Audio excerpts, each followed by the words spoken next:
What's up mga ka-team? Magandang tanghali po sa inyong lahat dyan. So for today's video po mga ka-team is ito lang po yung ulam po natin. Beef loaf with egg po mga ka-team. Ito po. So, yan. Ito na po yung beef loaf. Smash lang po natin. Yan. Dalawang itlog lang po yung gagamitin po natin. Simple lang talaga yung ano natin ba. Yung ulam po natin ngayon mga ka-team, dilata na naman po. Ayan siya. At saka yung dalawang itlog.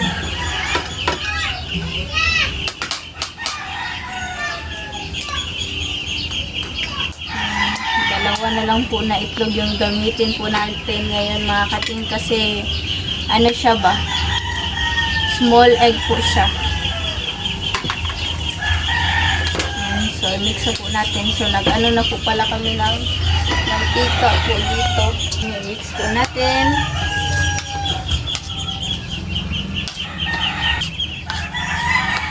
So, ito po siya mga ka-team. Ito sana yung ano namin mga ka-team ba, yung umagahan. Pero, nagbili lang po si Papa kanina po ng ulam sa karinderya po. Kaya, pananghalian na lang po natin to. Ayan. So, na siya. Tsaka, timplahan na po natin. Bunso. Ano man ka, bunso? Natulog pa ako kanina. Kakagising lang po ni Andre ba kasi ano po siya mga ka-team. Kagabi po mga ka-team or madaling araw na po pala siya. Ayan, mga 2 a.m. po siya na yung may sunog po malapit dito sa amin. Kaya nilising po kami ni Papa po ba. Tapos hindi na lang po kami kasi natapos yung sunog is mga 4 a.m. na po siya. Or 3 ata yun. Malapit na mag 4 yung video.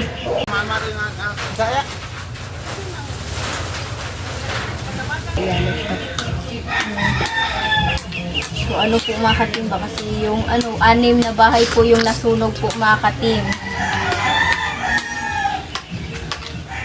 Yan na siya. So mag-start na po tayo mag-luto. Ulam lang po mga ka-team.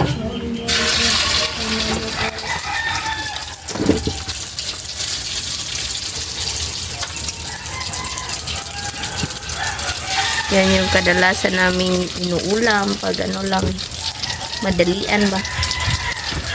Merong sunog kasi yun. So, akala ko nandun po sa yung ganyan, malapit na sa amin. Makita yung grabe yung sunog mga ka-team, no? Nakita mo bunso, no? Kawawa yung bahay, no? Nakasali yung bahay ng pinsan ko po. Kawawa talaga, mga 6 na bahay. At saka yung lang niya, yung mga kuryente po ba is siya, yung anong tawag niya? Ito lang, yung mukuan sa siga-siga ma. Umilaw siya ba? Nakakatakot. Nag-spark po yung Spark po pala. Tsaka kami, naapektuhan din kami mga ka-team kasi wala kaming tubig. Walang tubig. Wala. O yan tingnan nyo.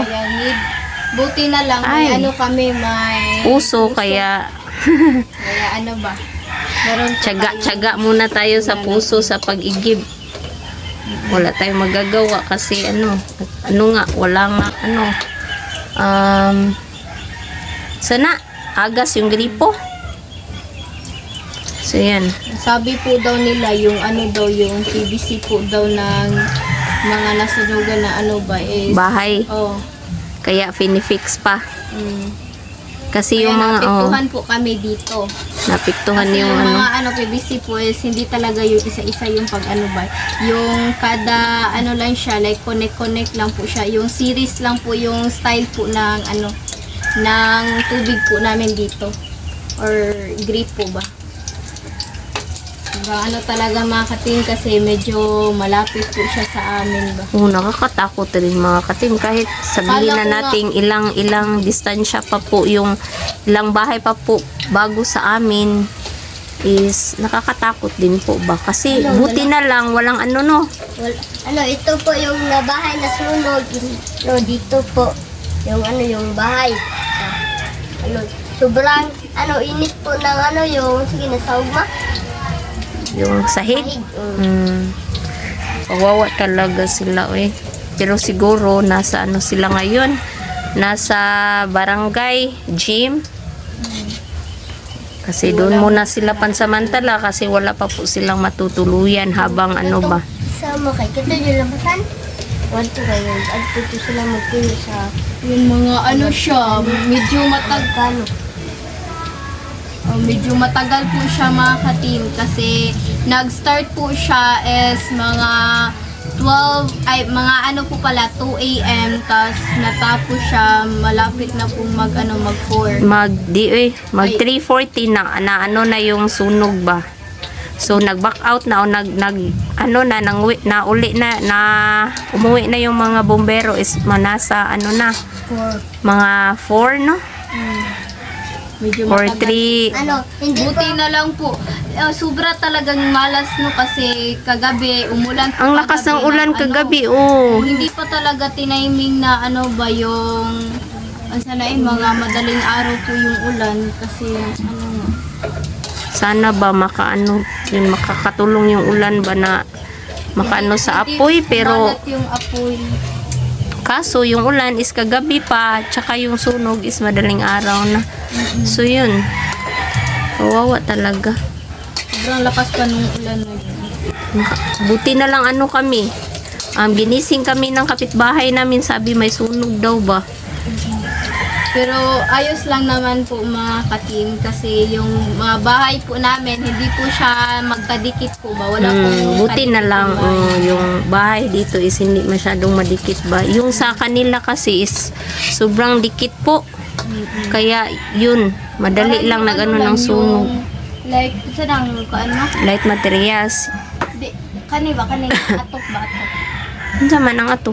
Kasi Tagalog ng atok. Bubong? Yung bubong po pala. Ano naman? Pagod. Yung parang yung bubong po mga katimba is parang na siya yung magkalapit na po. Kaya talaga ba? Kahit yung mga like nirerentahan na bahay, hindi talaga nakaligtas. So yun mga ka-team no, update na lang siguro tayo no, ganyan lang naman, madali lang naman yung lutuin, pinakasimple lang kasi may sounds po. So yun, update na lang sa kain no. Let's go! So mga idol, ito na po yung beef loaf po natin with egg po pala, tsaka yung kanin, yung sausawan, para kay mama po yan. Ayan. So, Mag-fry muna tayo ng father sa balik para kainan. Bless us all Lord for this day. Give us your about 13 from the event to protect the Lord Amen. The father sa balik para ay, sobrang So daming kain na. Kain po. Hindi muna tayo gagawa na request po ba?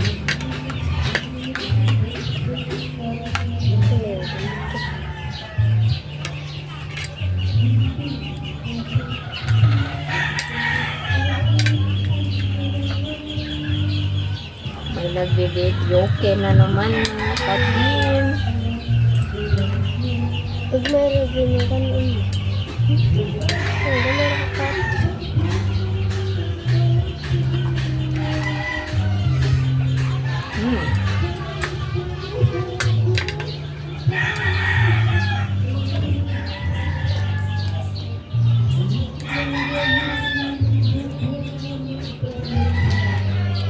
Ayos na ito na ulam. Solved na po ito.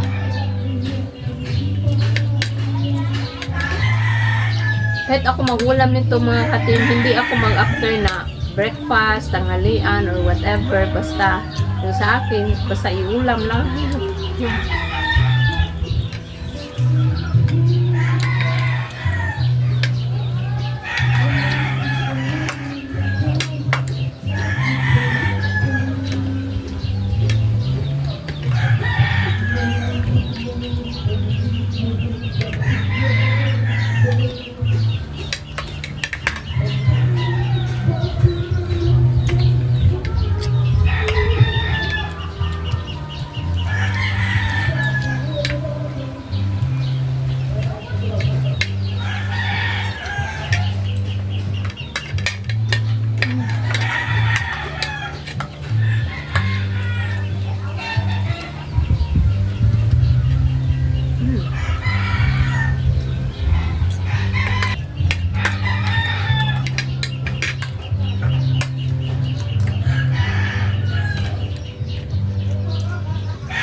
Grabe talaga kagabi po mga katim kasi halos wala na po kaming tulog ni Andre ba kasi ano, mga 2 AM, grabe naman yun. At saka natatakot na po ako mga katim ba kasi yung ano, like, parang na-trauma po ako sa ano, sobra talagang init po mga katim. Tas ano po kami ba yung pumunta po kami doon sa ano, sa like, sa harap talaga na may bahay po ba na ang harap, doon po yung mga nasunugan. Sobrang ano talaga. Sobrang init talaga ba. Tapos buti na lang yung ano, medyo na ano-anuhan po siya na sanay, naanuhan po siya ng tubig ba kaya hindi na siya masyado talagang mainit. Ayun, natulog po ako mga katim. Ano sobrang init naman. Wala yung, umulan naman kanina. Ano, parang sunog.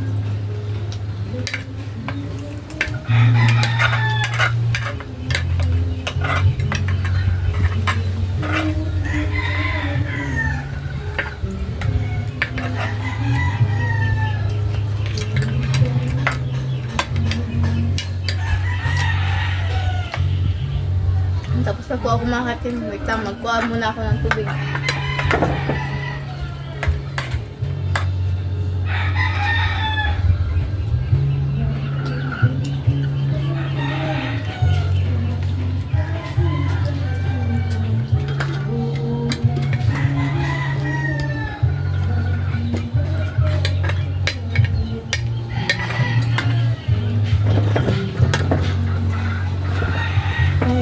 Sarap talaga nito mga katim. Ano po pala, malapit na yung pasukan. Tapos grateful po ako mga katim. Wait lang, may dumaan na aeroplano.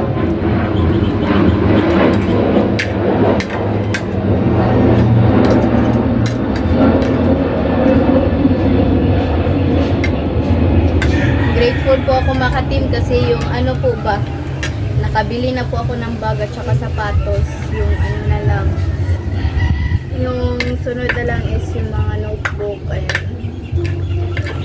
Buti na lang po mga katim. Tapos excited na po ako mga katim kasi yung ano ko, yung like gusto kong like wish ko talaga ngayong ano next school year is ano na po ako magsisikap na po ako para makaget ng ano 90 or ano man lang, maging achiever man lang, para magiging proud rin naman ako sa self ko.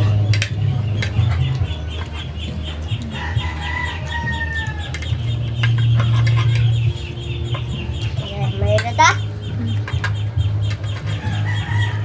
Dali na na. So, mga katim, hanggang dito lang po matatapos yung video po namin. Salamat sa panonood. Bye-bye, series vlog. Bye-bye, God bless. Bye-bye. Please don't skip sa ads.